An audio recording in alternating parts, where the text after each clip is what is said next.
بہت شکریہ. میں 12 ائمہ کے حوالے سے یہی سوال علامہ صاحب سے پوچھوں گا.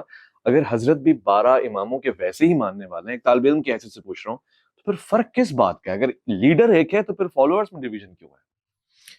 میرے خیال سے علامہ صاحب نے بہت جامع اور بہت ہی وافی وضاحت دی ہے اس بات کی. بحث اور جو ہم نے پہلے بھی بات کی، بات در حقیقت ضدیت کی ہے، اناد کی ہے، اور وہ ایک محاورتاً کہتے ہیں، اس لیے میں بھی کہہ رہا ہوں کہ مرغی کی ایک ٹانگ.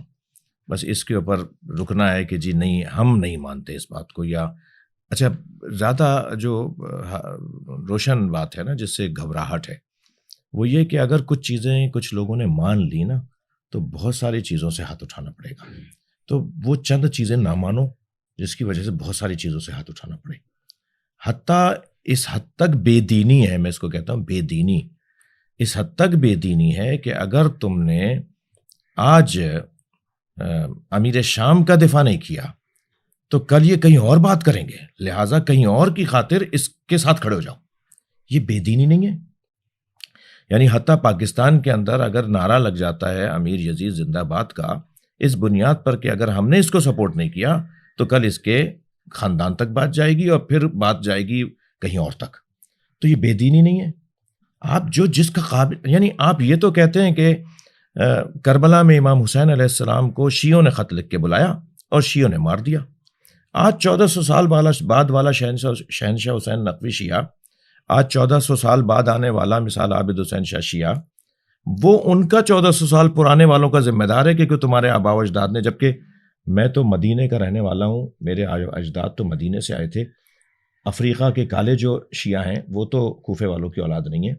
آج گورے اور انگریز جو عزاداری کر رہے ہیں وہ تو کوفے والوں کی اولاد نہیں ہے، مگر پھر بھی ہمیں جملہ سننے کو ملتا ہے کہ ان کے بڑوں نے مارا تھا اور بچے رو رہے ہیں. تو 1400 سال پہلے والے بڑوں کے آج 1400 سال بعد والے ذمہ دار ہیں، اور باپ نے بیٹے کو خلیفہ بنا دیا، باپ ذمہ دار نہیں ہے.